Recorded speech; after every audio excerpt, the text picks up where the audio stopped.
I'm really excited about this panel, Just Transformation, the Future of Energy. And I'm just going to take a quick moment to set the stage of what we mean by that. And the idea, of course, is as many of you know, we've heard that the Trudeau government, after being re-elected with a virtually identical status quo mandate, is pushed forward with just transition and was expecting that all comments would be in by September 30th, only 10 days after the election. Now, it's a victory for those of us who complained about that, it's now been deferred without a deadline, so there's still an opportunity for us to talk about just transition. But what is just transition? It is a new law that the government wants to consult on that doesn't talk about if we should leave oil and gas in the ground, if we should transition off it, if we should end up banning it. It's talking about how. So it's radical in that sense. It's not even considering any other options. And today's panel, Just Transformation, is to talk about the alternative to the alternatives and the future of energy and a third option. So from there, I'm just going to introduce our panelists and let them say a couple of words about the alternatives to the alternatives, and a third option, or a transformation of our energy systems. So we have Steve Coupland who's joining us from Ottawa. He is on a secondment to the Canadian Nuclear Association. He normally works at Bruce Power, where he's a senior advisor on regulatory affairs. I can tell you that Steve and Bruce Power and Canadian Nuclear Association have been long-time participants at the Manning Networking Conference and our current Canada's Strong and Free networking conferences. So super happy to have Steve back with us today from the Nuclear Association. To my immediate left is Kevin Krausert, and he's the CEO and co-founder of Avatar Innovations. He says he's an entrepreneur, a dreamer, and a scientist. I'm going to start saying the same thing about me. My wife says I'm definitely a dreamer. He started his career as a roughneck, and I think this gives Kevin a very interesting perspective. He started as a roughneck on oil and gas rigs, so he grew up in a tough job working out in remote areas on rigs. He went on to become the chief executive of a drilling company, and the oldest drilling company in Canada, private Beaver Drilling. And I have to tell you, he's been moved on to be an entrepreneur and a scientist, and maybe a bit of a dreamer.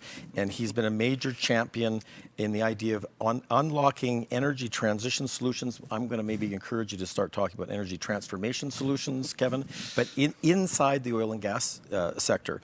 He also was a speaker at another conference we've done before, Beyond Boomers, talking about the oil and gas industry after gray-haired guys like me are all gone.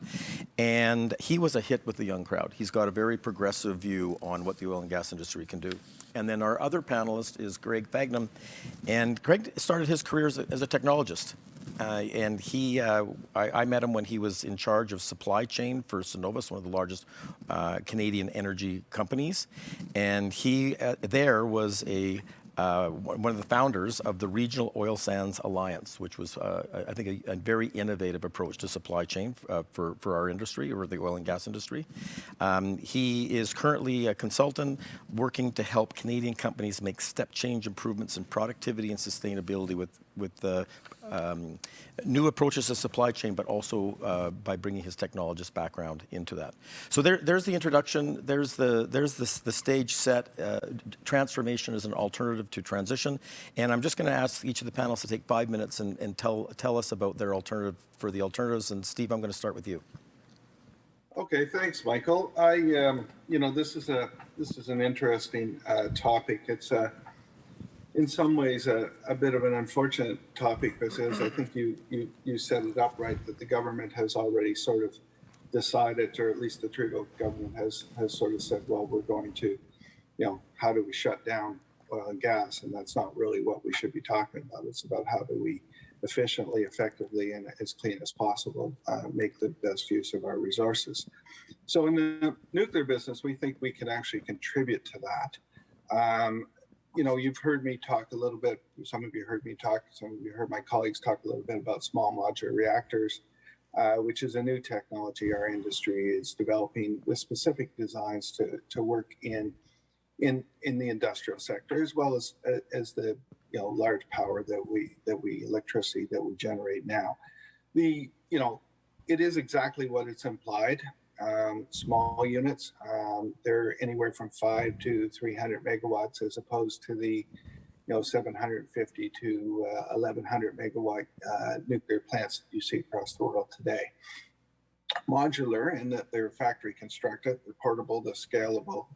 As I said, from 5 to 300 megawatts.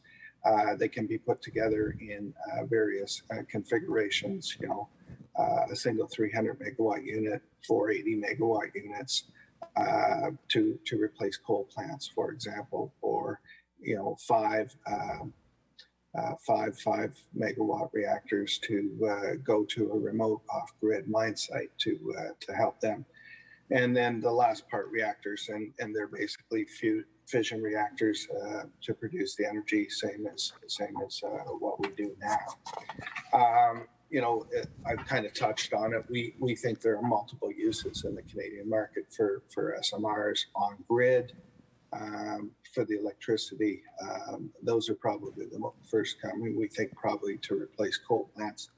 We think there's great opportunity in mining and heavy industry for electricity, but also for heat.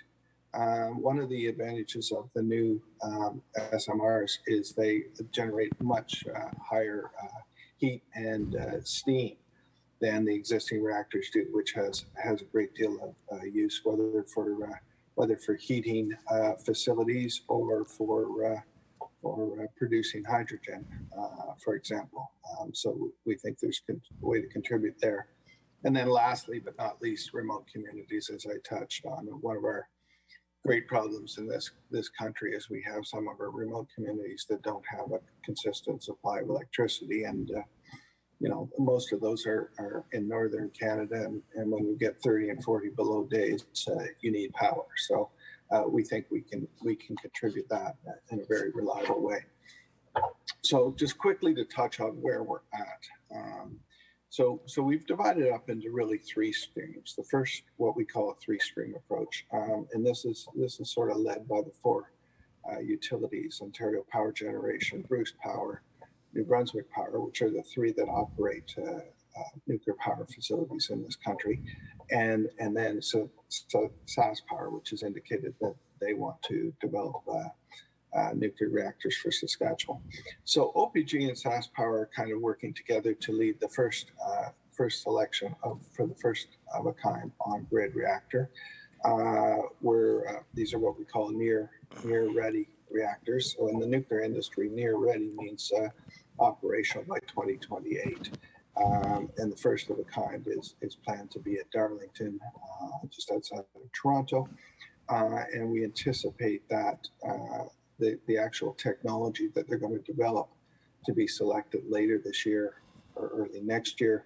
There are they've down selected the 3 technologies that they're doing a close analysis, obviously, of price and licensing and timelines. And that's an exciting thing. We expect to have the first of a kind in Darlington at 2028, as I said, followed by reactors in Saskatchewan in maybe 31, 32 in that time frame.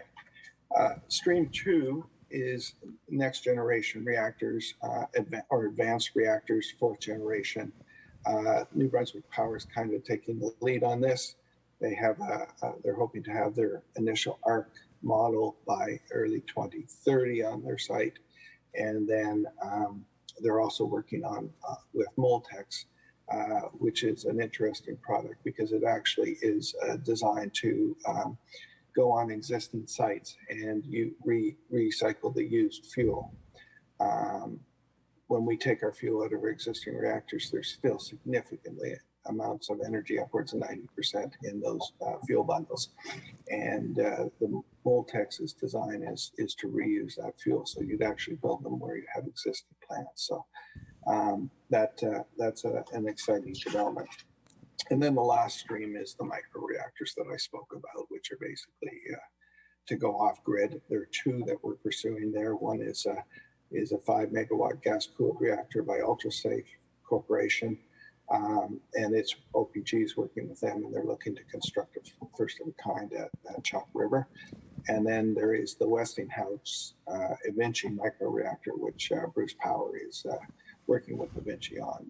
And we're pretty excited about the possibilities of that reactor. It's a very small mobile reactor, pipe reactor that we think can fit in a lot of different places with a lot of different uses. So that's quickly the three streams. I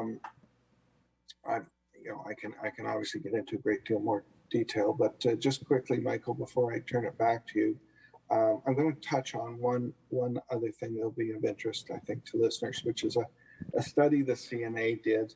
We commissioned Enviroeconomics and Navis Research to conduct a study looking at the impact of economic and climate implications of using SMRs in heavy industry. So quickly, SMRs, we indicated SMRs could lower the cost of reaching net zero by more than 5%, contribute about $5 billion to GDP per year by 2050, versus a scenario where they weren't available. They can contribute to reduce GHG emissions by about 14 megatons a year on average. I should point out, by the way, that this study was only targeting heavy industry and not electricity or things that could be done with hydrogen generation. And that's about 216 megatons in the industrial sector between 2035 and 2050. The other interesting thing is that we indicated that it would reduce the cost for the pathway to net zero in large industry, partially by being available in certain areas that more cost effective in certain areas than other technologies such as hydrogen and renewable natural gas, and by displacing them, actually allowing them to go into other areas where nuclear couldn't go, and actually contributing to a net overall reduction. So it's kind of freeing up some of the other resources to go into places, so we maximize all the benefits. And I think that's an important thing, because when we're talking about continuing to move forward in our energy transition, there isn't a silver bullet. It's going to be, to use the term, silver buckshot. And we think we're a fairly big piece of that buckshot, but we don't think we're the silver bullet. So maybe I'll just stop there, Michael, and turn it back to you, and let my colleagues or fellow panelists say a few words, and then we can have a little bit more of a discussion. Okay, well, thank you, Stephen. And I want to get into the Q&A to tell you more into how those interesting new technologies are going to actually help us to, on a way that private sector proponents like us at this conference could buy into on helping environmental issues. So we'll get into that in the Q&A. But before we do that, I'm going to ask Greg to take 5 minutes and talk about his ideas on transition versus transformation and alternatives for the alternatives. Okay. Thanks for that first piece, Steve, and thanks, Michael. And at the beginning of this discussion, and when Michael, you were asking, hey, do you want to come speak at a panel? You said, hey, can you give us your opinions? So today I'm going to talk about three things. One is education, second is perspective, and then maybe leave with a little bit of inspirational comments. But because they're my opinions, I can't be wrong. Right? But you're not married. No, yes, you are. Yes, I am. Then you haven't learned yet. I've learned.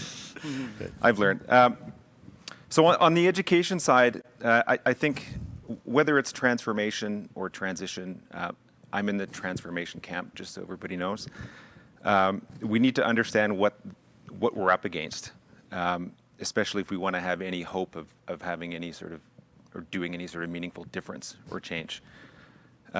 And on the education front, one of the, I'm not really a book guy or an author guy. In fact, I can't remember most of the authors that I've read books from. But one person specifically is Václav Smil, who's out of the University of Manitoba, a Czech-Canadian professor. Bill Gates loves the guy. I love the guy. He's written 40 or 50, or I've even lost track. Big, thick textbooks. They're hard to read. They're very hard to read. However, his latest book, called Numbers Don't Lie, is one of the most layman term written novels I've ever come across. Numbers Don't Lie, 71 stories. Each story is about 4 pages, summarizing all of his books in 4 or 5 pages.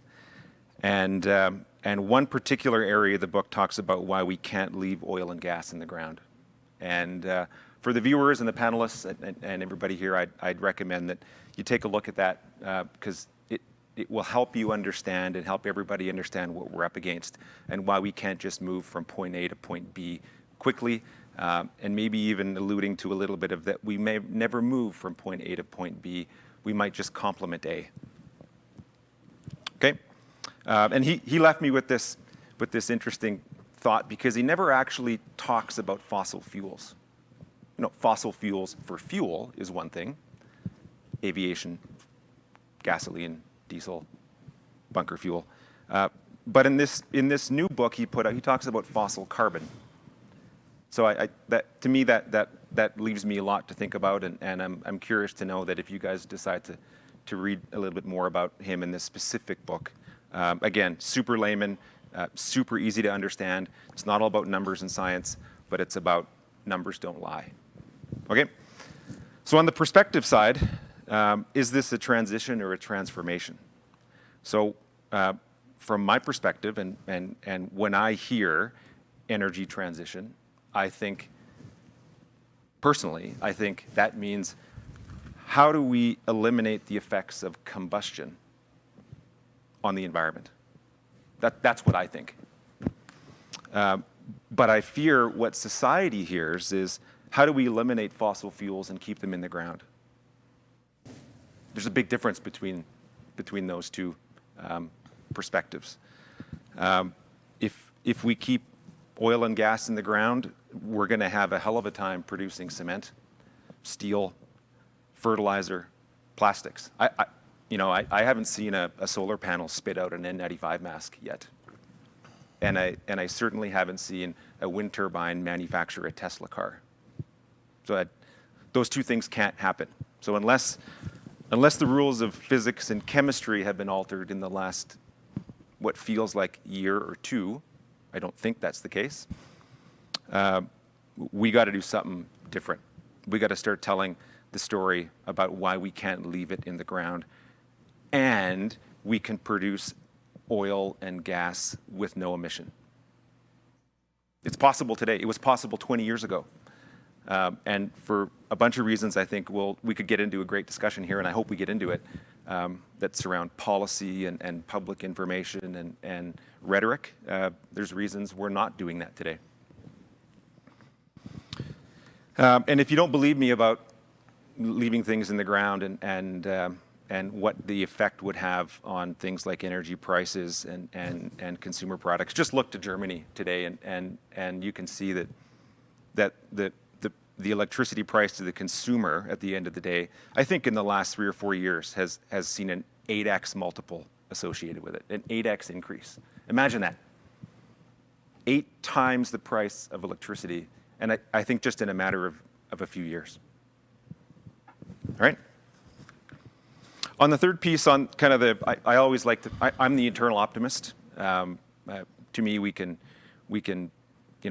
bitch and complain about what hand we've been dealt, but we've been dealt a hand, and now what are we going to do with it? So first, we need to understand what this transition is up against. Talk to a little bit about that academically. You can, and literature-wise, you can read the book that Vaclav has put out, which is incredible, in my opinion. The result, I think this is, for me, I'm an oil sands guy out of Alberta, born and bred, and the result that Steve's talking about would be producing the most ethical and sustainable oil in the world, yeah, and emission-free. I don't know how anybody could not like that, knowing that you need carbon and hydrogen to do just about anything that we possibly do. I think the Green New Deal has created a number of unintended benefits for the Canadian energy industry, creating one of the largest markets in a generation. and that's the carbon and CO2 market that has been created. Consider a carbon dioxide refinery. CO2 is captured and shipped to a refinery that produces products that we've never had access to before. We've always wanted them, but we never had a refinery to produce them. Kevin, you and your team and other stakeholders in Alberta, Innotech comes to mind, are helping progress that. Who's better positioned to take advantage of the emerging carbon and CO2 market than the industry that fuels it? So I'll leave that as a call to action, but Mike, those are some of my opinions, and they're 100% not incorrect. That's good to know. I'll make sure Tanya hears that. The one thing I forgot to mention when I was introducing Kevin is he just in the last month has launched a new technology accelerator called Avatar, and so I'm hoping you're going to touch on that in your sort of 5 minutes introduction on alternatives to the alternatives. Yeah, for sure. Well, thank you, Michael, for the invitation, and thanks for joining us today. This is a topic that is deeply personal to me and something I'm very passionate about. My roots in the oil and gas go back almost over a century now.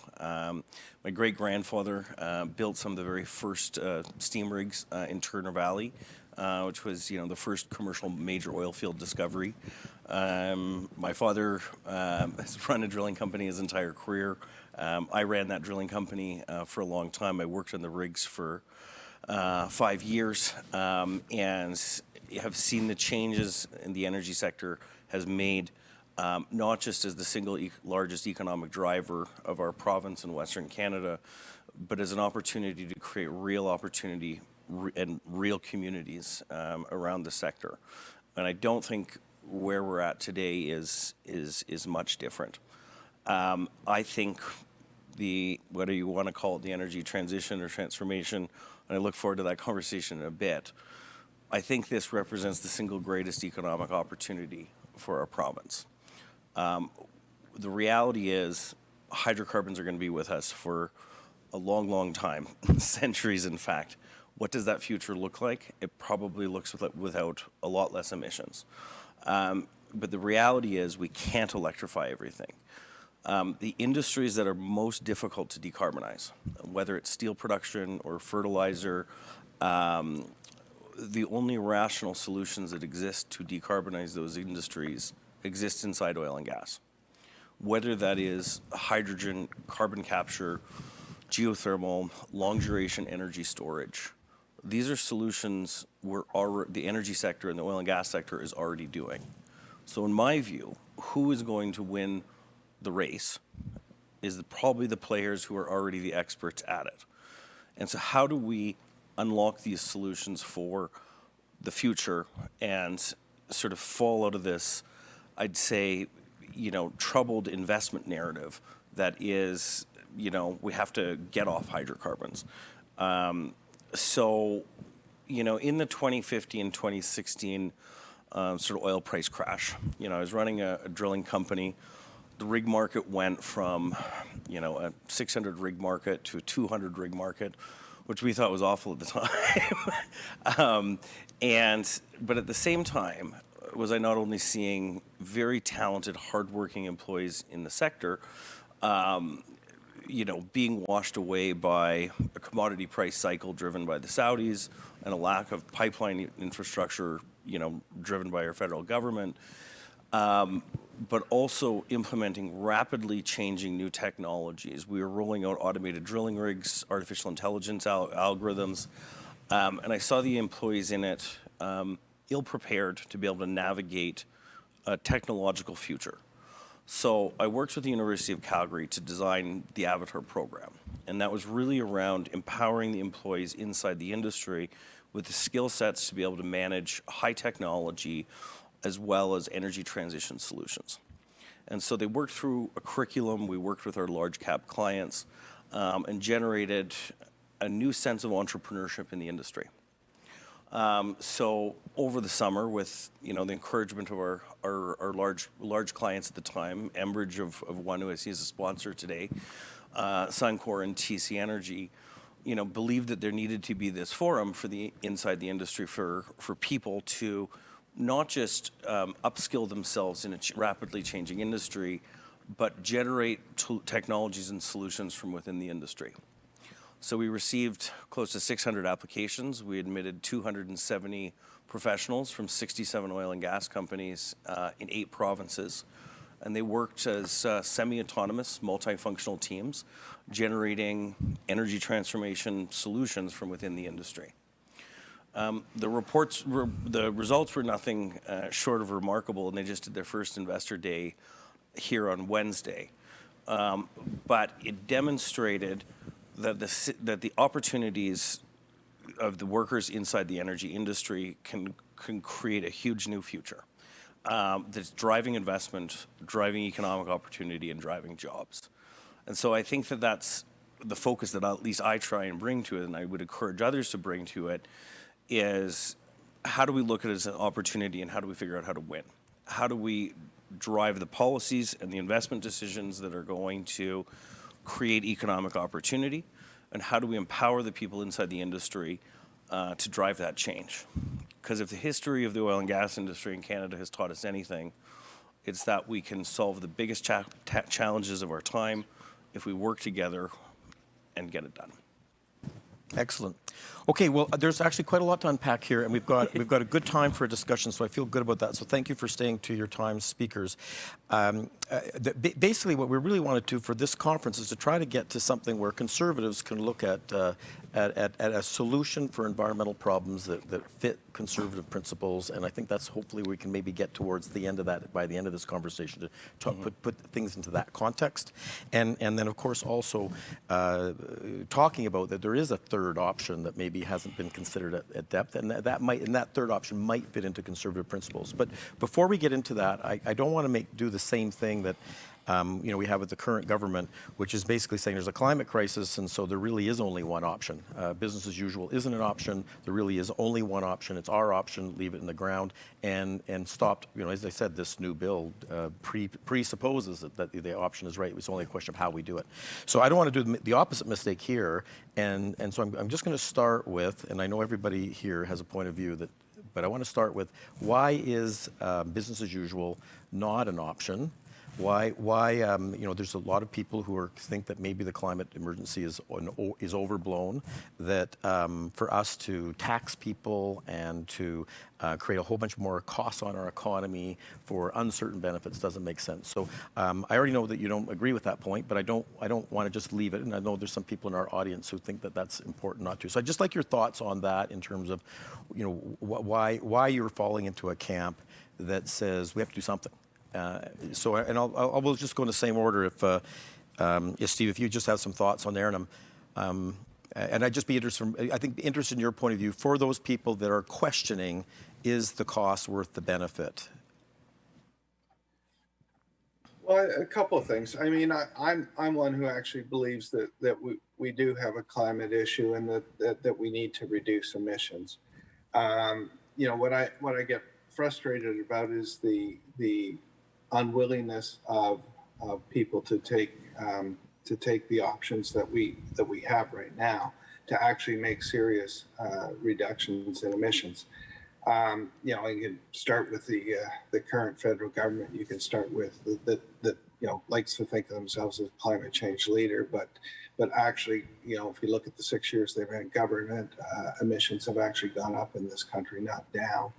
And then you look at the NGO community. So I'm going to just tag on two things. I mean, one is my own sector and the nuclear thing. We have the ability to generate large emissions. One of the other panelists talked about Germany's the price of electricity, but also talked about the emissions out of Germany.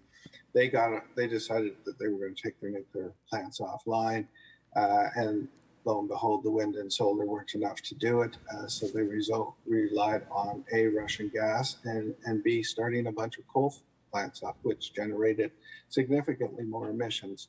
So again, you have a country that prides themselves on being quote unquote a green leader, yet they took steps to drive emissions up because they didn't want to use a technology that they had already used and had in place. And the other thing that frustrates me, and I know a number of people will understand this, but is natural gas. We have a lot of natural gas in this country. You know, Albertans know better than anyone.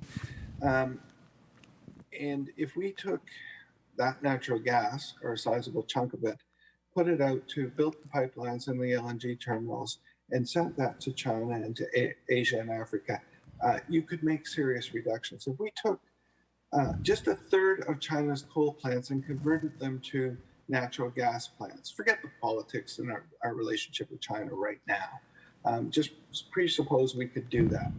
And if we actually took 1/3 of China's coal plants and converted them to natural gas plants, we'd reduce more emissions than what Canada emits, by far more than what Canada emits in a year. I mean, these are solutions that we have, but the people that lead the charge to say that they believe in climate change, oh, we have to do something about climate change, won't look at practical on the table solutions that we can do now that can actually reduce emissions. As to why not business as usual, the other thing I would say on that is we're a trading nation and we're caught by some of where the world goes.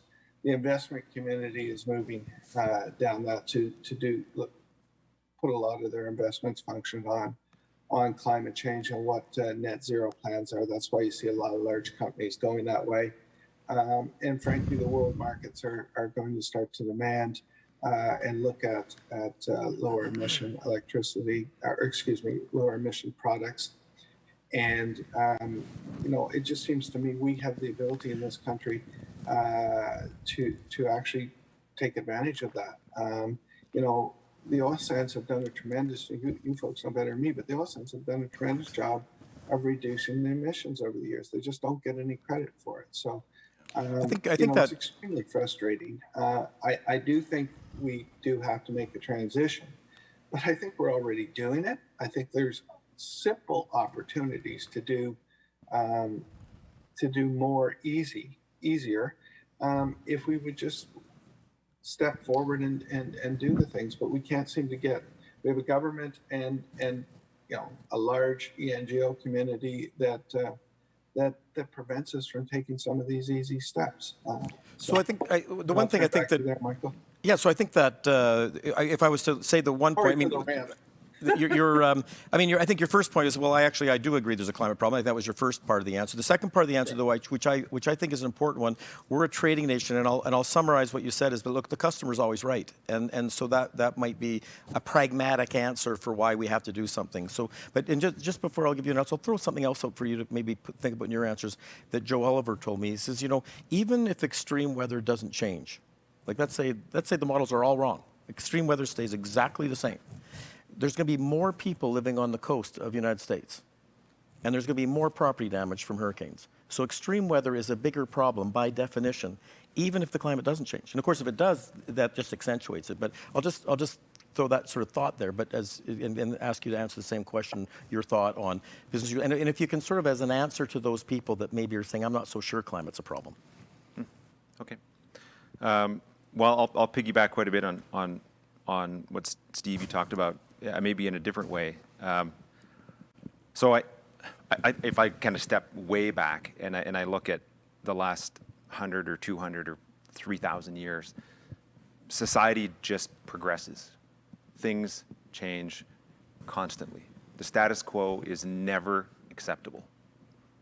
So that's my view, regardless of if it's climate or sports or so that's government. Times change, and we need to change with it.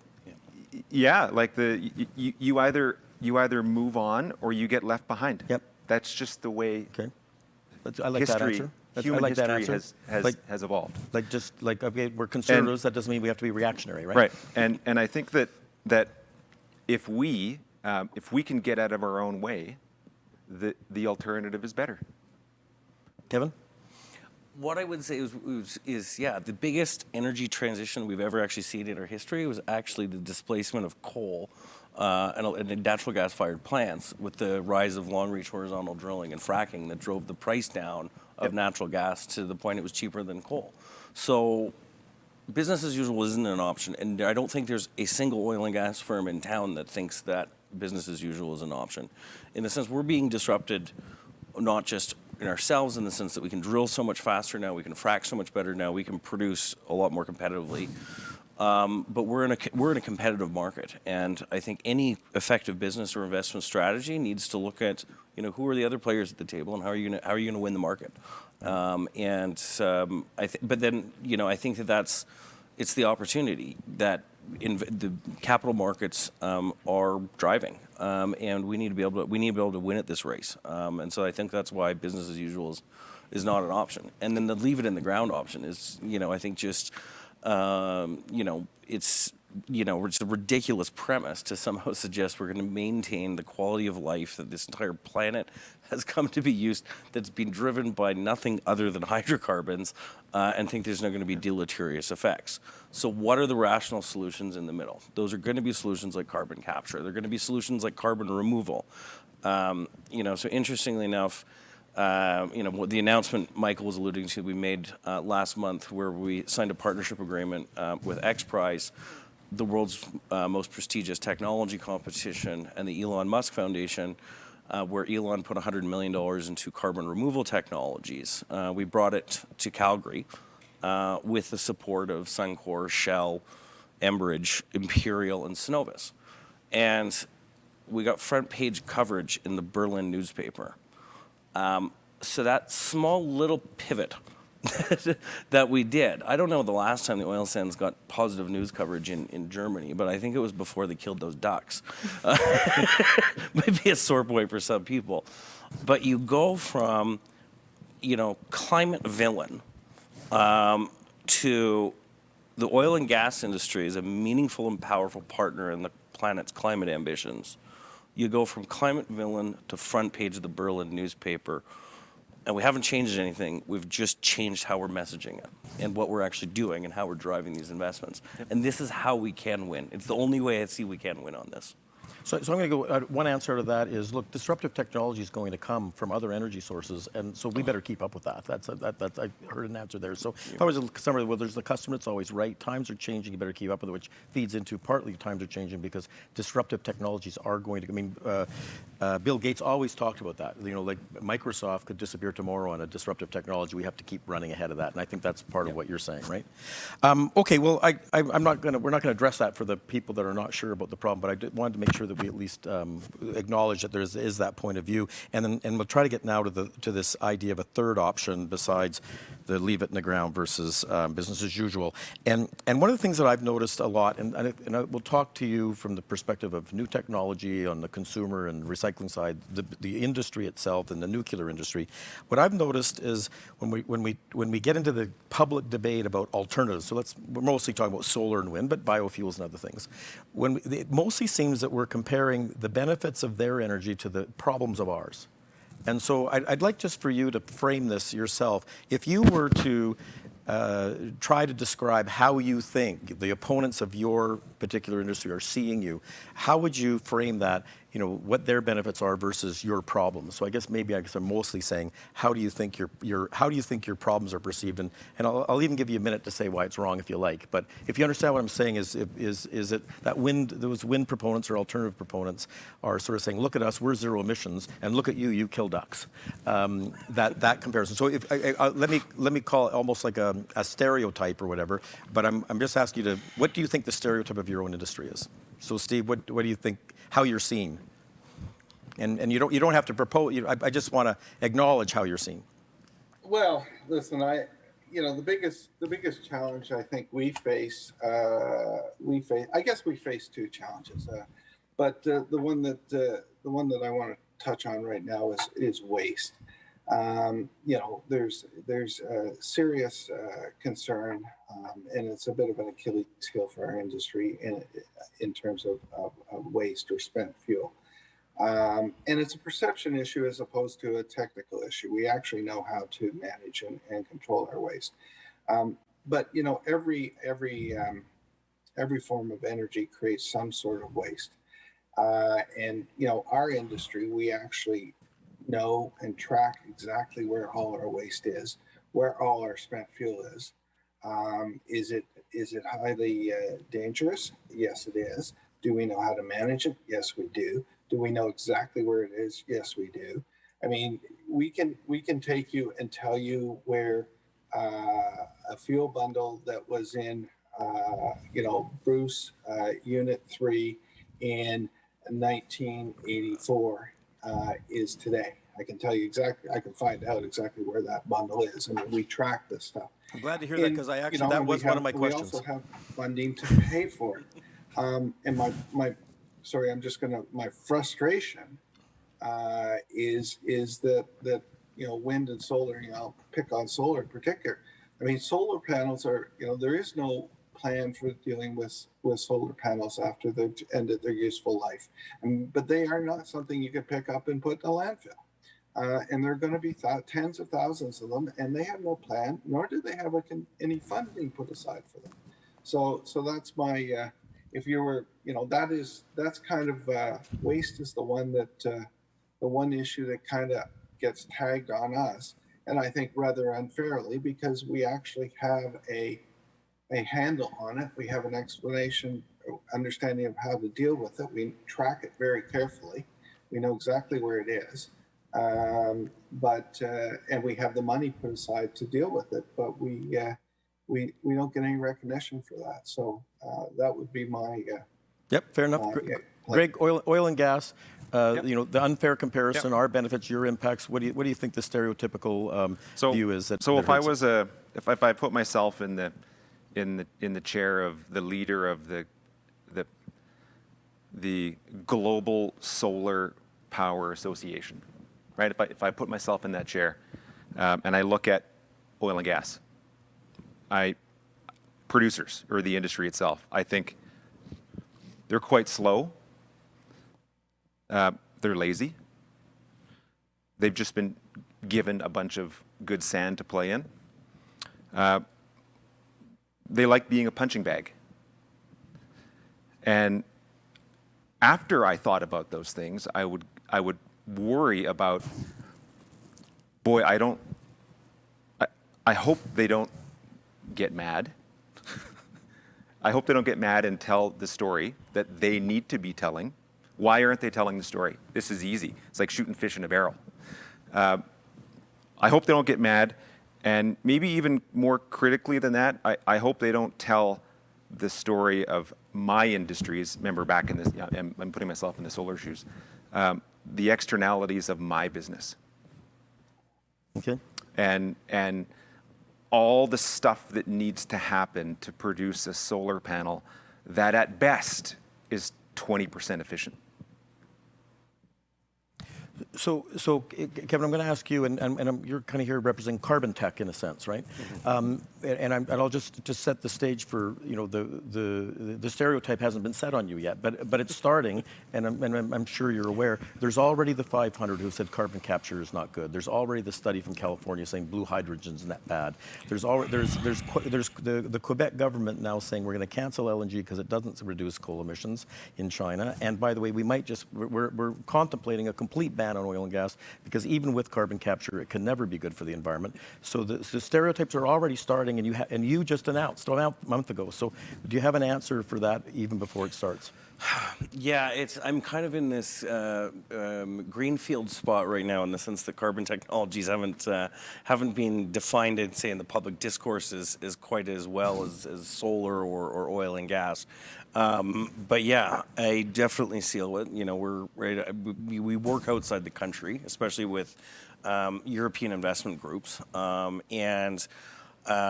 I'd say, well, I'll just share with you even just one conversation I had yesterday with a European group. That basically this was, charade of, the oil and gas industry trying to do business as usual, and emissions reductions technologies weren't gonna work. And then there was some commentary that was quite a bit more personal than that even. But that would have been the crux of their argument. And so the reality is I think that there's this, it becomes in an era of increasing and rapid change, the easiest thing to do is to tarnish the people you don't like and just call them the enemy. And I think that that can be viewed, I think, on a lot of people. And that's never a good spot to be making investment decisions or policy decisions, because you're not seeing the complexity of the issue. So, how are carbon emissions technologies being painted? Yeah, that they're being painted that they're just perpetuating the status quo. But if you say, well, no, the status quo isn't even an option, and there's no investor or business person in this town or industry who thinks status quo is an option, it becomes a little bit more complicated and nuanced of an issue. And I'm optimistic and hopeful that once we start seeing that there's no decreasing carbon emission solution that doesn't involve increased costs on the economy, how do we choose the solutions that are going to be most economic? And those solutions that are going to be most economic are going to be things like carbon capture. Okay, I want to pivot now to our side of the story, and then just before we have enough time after this, I want to finish with how might this fit into a conservative policy towards environment. But the other thing I've noticed, in addition to comparing their benefits to our costs, I've always said, well, that even grade 3 knows that a benefit's better than an impact, so that's not much of an argument or a discussion, right? But the other thing I've noticed is this idea that the oil and gas is static electricity. I think you commented on the sense that we're slow and don't progress, Greg. Like it's their oil and gas technology or other nuclear technologies is static, but our technology is so rapidly advancing that it's okay for us to assume battery technology that doesn't exist yet when we're trying to explain to you how good our technology is, right? So this panel here is all talking about new technology, and I would say the rapid advances in oil and gas technology are dramatic. Static is the absolute opposite of the truth. But Greg, you talked about we could be zero emissions oil and gas. That was a big statement. You just set it out very quickly, and so I want to come back to that. Yep. What can we do? What can we do? And Steve, you talked about 5% of reaching net zero could be achieved by small modular nuclear plants. So what could we do with the new technology? And why do we think that why is this not science fiction? Why do we know we can do it? And I know you're in technology, so I'll let you go last. But Steve, can you just tell us a little bit about what's changed in nuclear technology? And I think you did talk about that at the beginning. But why do you think you can achieve 5% of net zero goals? Well, what we're doing now with the small modular reactors are actually making them into making them a little bit more of a distributed form of generation on the electricity side, so that they can actually get into markets or places that they can't go in right now, because the existing facilities we have now are 750 to 900 megawatts, large units, and usually in Ontario anyhow in 4 packs, so very large facilities. But the smaller technologies designed to go places like the mines, for example, that I was talking about, where you can go off grid, largely that's a place where you're replacing diesel, and you can go into those facilities. But they also have the advantage, these smaller, newer technologies also produce steam and heat at a much higher temperature. We produce about 250 degrees out of about 300 degrees out of an existing plant. The SMRs are going to produce 650, 700 degree heat. So that's much more efficient in terms of heating processes, in terms of also generating steam that can be used in facilities, but also can be used more efficiently for the production of hydrogen, for example. So, those are some of the newer technologies. The other thing that we're working on is different methodologies in terms of designing fuel and designing the construction of facilities. Modular being built in. Instead of building these massive plants at a single site, you're building smaller modulars in a factory. and then putting the pieces, you're still going to move a number of pieces, but putting them together in site rather a little different way. But we think that's going to have significantly positive impacts on cost as well. So those are some of the things, and one other thing that I touched kind of on was the again with the micro reactors, with the idea of actually putting them in ships. Some of the large mining companies actually have more of their emissions profile from shipping than they actually do from their operations. So we see an opportunity there as well on with the micro reactors. So Okay. Michael? Yeah, and so Greg, I mean, you said that oil and gas could be zero emissions. It could have been zero emissions 20 years ago. Then why isn't it? And when you say that, like I don't think I doubt there'd be less than 10% of the people listening to us today that would think that oil and gas could be zero emissions, because if it could, why wasn't it already? So when you say that, what do you mean? So I think I mean a few things. One is I don't necessarily think there's been this technology evolution that's happened in the last 5 or 10 years that has resulted in a better way to generate power and steam from nuclear reactions. That's my opinion. I think there's been a lot of improvements on the system design to make it more reliable and safe.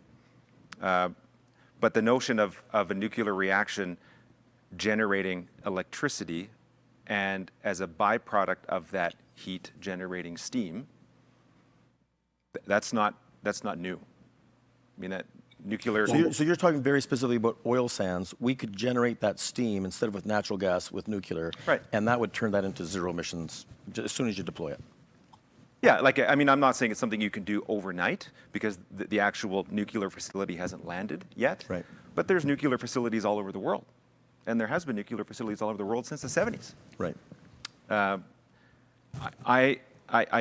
So my opinion on why they haven't made it into northeastern Alberta yet is probably controversial in the sense that for two reasons. One is I don't think I don't think the public trusts it as much as I think the public should trust it, given the amount of or lack of process safety incidents and fatalities in the nuclear industry globally, right, compared to the process safety incidents and the fatalities associated with a refinery.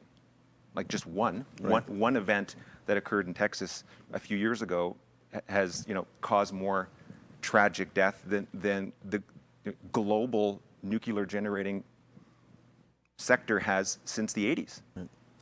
Now, part of the I want to just touch on it because this might be a little bit provocative in that one of the drawbacks I see when I think about global energy as a system is if you put a nuclear reactor out in northeastern Alberta and it generates limitless steam and limitless power with no emission. How could you not like that?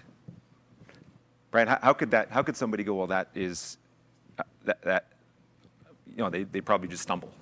Well, Steve gave the answer. There's perception problems around waste. But there's perception problem around waste and safety. But I thought you were also going to talk. However, just a sec though. It's a macro issue with when I think about jobs and why some of the policy restrictions are there and hesitancy. Because when you put a nuclear facility in northeastern Alberta or anywhere, and you generate limitless power and limitless steam, the requirement to keep that nuclear generating facility operational and the amount of jobs it takes to build things like wells, roads, construction, and all the sustaining requirement that would go into producing gas to feed a turbine go away.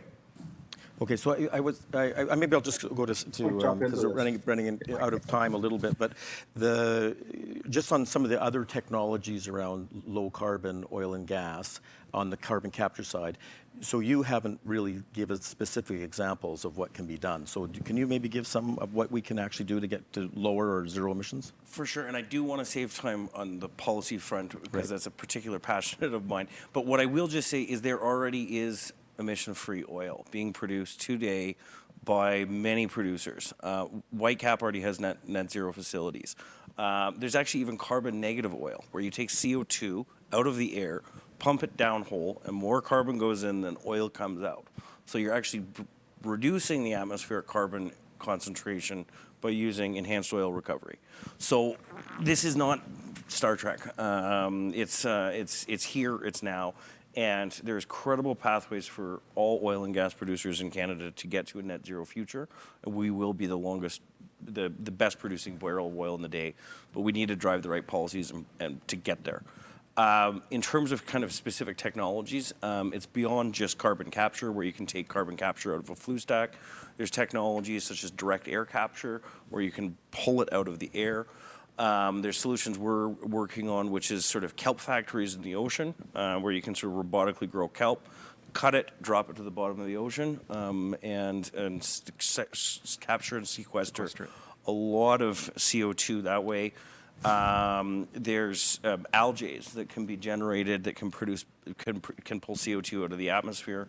There's blue hydrogen that can get us there, where there's natural gas decarbonization technologies that are being worked on, where you can crack a natural gas molecule as a carbon and 4 hydrogens, where you can crack the hydrogen molecules off, produce clean hydrogen and carbon black, a black solid, to be generating natural gas there.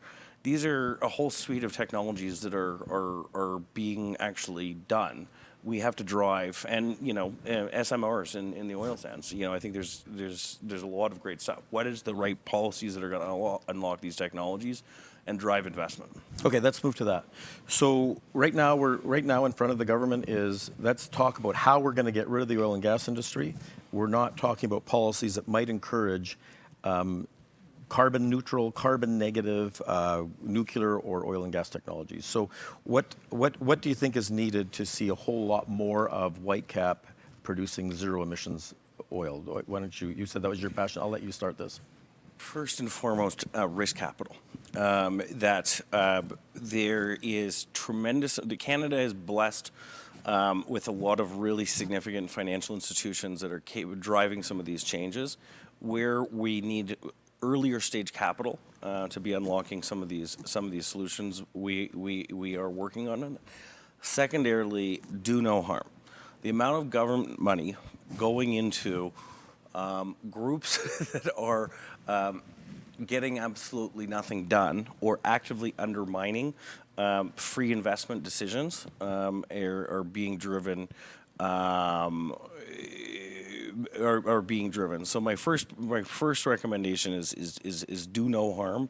The second piece of the puzzle is, how do we unlock capital structures that are going to be able to do this? One of the structures I'm promoting is a VICI fund, or a venture capital investment fund, where basically you try and de-risk capital using a variety of financial instruments to be able to drive this, and then try taking the burden of carbon off of the consumer and placing it on the industrial players, so we can drive these investments. Greg, and maybe from the point of view, if you're a conservative, free markets person, what's the policy? What's the policy approach here for the climate that conservatives could support? That's a tough one. Just because I'm not sure where I lie every day. I think it comes down to a combination of incentive and pain, and pain meaning the cost implications to the cash flows of the energy operators as a result of going from current carbon pricing to the $170 pricing, which is coming sooner than not. That in itself creates an incentive. I can see the point of view that there's all these technologies that are out there and maybe not commercialized yet at mass effect, but you rattled about 25 of them off, right? in about 30 seconds. And I'm always going to come back to the simplest solution is probably the best. So do we need carbon and hydrogen? Do we need hydrocarbons to grow as a society and progress? Answer that question. If the answer is no, then I'm not sure if we can talk about things anymore. But if the answer is yes, then what's the simplest solution to get those hydrocarbons out of the ground? The cheapest solution. And how can we do it without emitting anything? So we don't need to put things in place that pull it out of the air. Let's just not produce them. So that's why I thought about this panel for a long time, and knowing that Steve was going to be here from the nuclear side, and I think you can tell my love for what nuclear can bring, and my pain with it not being here already 20 years ago. Okay. But that's my view. The simplest is the easiest, and it feels really unfortunate that during a federal election nobody talked about that at all. I think that's an important point relative to this idea of a third option. It absolutely was not talked about at all. So Right. it feels to me there's far from a mandate to go with just transition when we didn't even consider that some of the alternatives we've talked about here today. Steve, the U.S. has gone with incentives. They give credits for people who save carbon. Canada's gone with a tax system. Which one of those help nuclear, or do any of them help nuclear?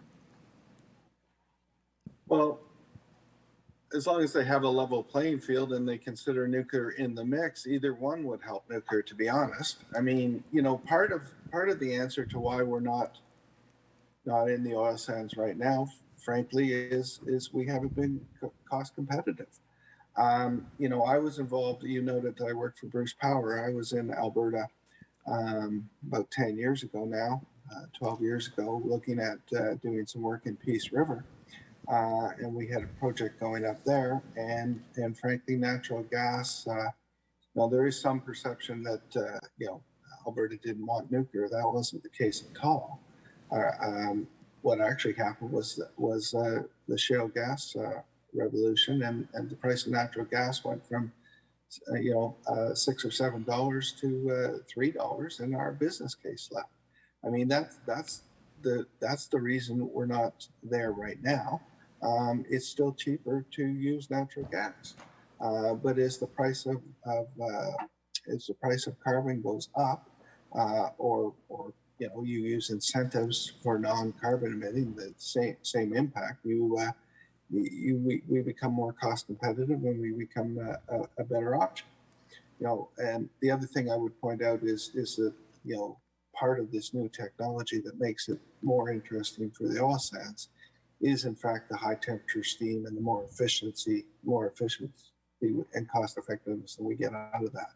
So, part of it's technological development that drives down our costs, makes us more efficient, more effective. And the other part of it is either whether you use incentives or you use a carbon tax, but is putting a price on carbon, and therefore makes us as a non-emitting source more competitive.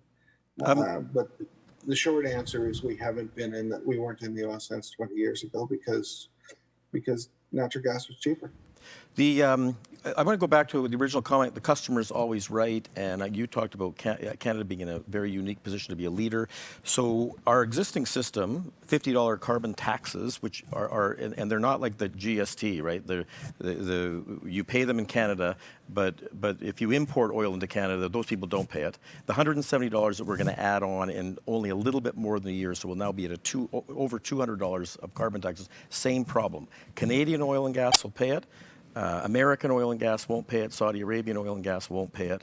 That's going to be true of any product that comes with embedded emissions, because every product has some emissions embedded in it. Yep. So what do we think about this idea of, if Canada's leading on already with people producing with zero emissions, that we're going to put a tax on them but not put a tax on our international competition? I think it's why you have to kind of do the credit. Like, it's the carrot versus the stick, right? If you take the assumption that Canada's oil and gas industry already is global leaders on hydrogen, geothermal, long duration storage, nuclear, how do you incentivize that? How do we unlock that for export scale growth? And you can do it through a variety of incentive measures, as opposed to the punitive measures that are going to be there. Like, that should be the conservative approach: is how do we unlock a new industry here rather than bludgeoned one to death. Right. Do you have anything to add to that? Or? I mean, to me, the rhetoric just seems completely aligned to what happened with outsourcing our emissions 20 years ago to China for manufacturing, and you know the nature of keeping hydrocarbons in the ground in Canada. Recording in progress. The notion of keeping hydrocarbons in the ground in Canada, just to me, simply means we're going to outsource our emissions to get the oil and energy here from other countries. Well, this is of course the idea of this Quebec ban is that they're importing more and more importing from the United States and hiding their emissions there, right? Yeah, So, like it's. Does any of that affect the Nuclear Association? This well, we're going to tax oil here, but we're not going to tax. But I mean, because it taxes all products. Does it have any direct effect on you, Steve? I don't think so, but I'd have to be honest with you, Michael. I haven't looked closely enough to tell you if that would have a direct impact on us. My first inclination is not likely, but I'm not sure. Okay, the one thing that I guess if I was to just sort of add my own comment is what I see an opportunity here with a Canadian industry that has, even with minor incentives, already made some leaps and bounds into new technologies. I think you mentioned some consumer products that you did too, that you could actually make consumer products out of CO2 if there was an incentive to do it. We're already having zero emissions. Why, from a conservative point of view, are we not talking about policies to incent private market, private innovation to solve the climate crisis? If you don't believe there's a climate problem, well, the customer's still right. We're still going to provide those customers. Those customers want that. So if that's what they want, and we're in the best place to do it, why is there not a conservative policy that says we're going to use incentive-based policies to mobilize private solutions, private market solutions, private innovation solutions, versus what's coming, big market, we're going to take over the energy system. Big government, I mean. Big government taking over the energy. So any thoughts on that point? I think government has to be technology agnostic. It can't not choose the winner in this change, and they right now are very much choosing the winner. And the conservative approach needs to be, the markets are changing, the capital markets are changing, customer preferences are changing. Every consumer wants to be net zero, but they don't want to pay 5 cents more for it. So the only rational way to get there is to incentivize these types of technologies and initiatives that are going there, and bringing a full life cycle risk capital approach and incentivizing the market, if you will. Right, and I think that's right. This current approach is saying with just transition is we're going to pick the winner, and we don't care that there's other zero emission solutions. We've decided we're going to go with these ones. I think that's fair, right? Steve, anything to add to that in terms of the private markets? I mean, I would assume there that would also be good for small scale nuclear, right? Yeah, it would be. I think there are a couple of things. If I can step back a little bit, one of the things that we need, and it kind of touches on this, but one of the things in terms of a policy thing that would help our industry is reducing the regulatory risk around trying to do something. If you want to incentivize new nuclear or SMRs, for example, you need to take a look at some of the technological developments that we have and some of the safety margins that are developed, and not regulate them like you do an existing larger reactor. Deregulation. There's a hot button issue for conservatives right there. Yeah. And I hear regulation out of my friends in the oil and gas sector, and I kind of look at them and go, well, guys, I don't know how to break it to you, but from where I sit, you're an unregulated industry compared to us. So, but it's a problem for the oil and gas sector. It's a problem for the mining sector. It's a problem for the nuclear sector. Either how we regulate things, the time it takes to regulate things, the uncertainty around it that creates problems for investors. And frankly, don't even get me started on the Impact Assessment Act. Okay, well, we've run right up against our time, and so I'm just going to do a quick wrap. I think the whole point of the panel was to talk about the technologies in not just oil and gas, in other energy areas have changed what's possible, and that there is a third option available. And I think with private market incentives, we could see private market innovations that would allow us to transform our energy systems as a third alternative to business as usual and leave it in the ground. And so I'll leave that as the conclusion.